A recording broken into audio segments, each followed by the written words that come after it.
Hello, everybody. I'm Daniel Kelly, former NFL scout, here to talk about San Francisco 49ers quarterback Trey Lance and how things are not looking too good for him right now. You can go on Google, type in Trey Lance. You can see there are several headlines out there from Bleacher Report, Bro Bible, Yardbarker, talking about how 49ers coaches are continuously underwhelmed by Trey Lance. Of course, where there's smoke, there's fire, but this is nothing new to me. This is not a shock to me because I was the only voice in America that labeled Trey Lance as a bust pre-draft 2021. And I was also the only voice in America that put a UFA grade, an undraftable free agent grade, on Trey Lance prior to the 2021 NFL draft. You can Google Daniel Kelly, Trey Lance, pull up the article from March 22nd, 2021 on NFL Draft Diamonds if you wanted to look more into that. I mean, I was the guy that labeled Trey Lance as a poor man's Donovan McNabb pre-draft.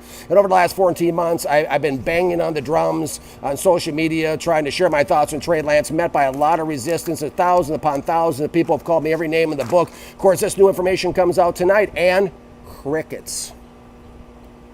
I mean, I've never understood the hype surrounding Trey Lance. I mean, and this is not the first time I've heard the word underwhelmed about Trey Lance. It went through my mind the first time I watched him on game film when he's out there running around against glorified high school competition, playing against Central Arkansas, James Madison, the University of North Dakota, and Butler. Listen, this film isn't locked away in Fort Knox. You can go on YouTube and pull it up and watch what I watched, because all I did was write down what Trey Lance put on his NFL resume. It was actually one of the easiest scouting reports I've ever written before in my life. And of course, all these fans out there, they keep writing to me and asking me how I can possibly label a 21-year-old quarterback that's played 2.5 games as a bust. It's easy. I didn't need the 2.5 games. I already knew it. I didn't need the preseason, and I sure don't need this new information that's come out about him right now to know what I was looking at on film. I mean, the reality is I knew what I was looking at on film better than anybody in the San Francisco 49ers organization, okay?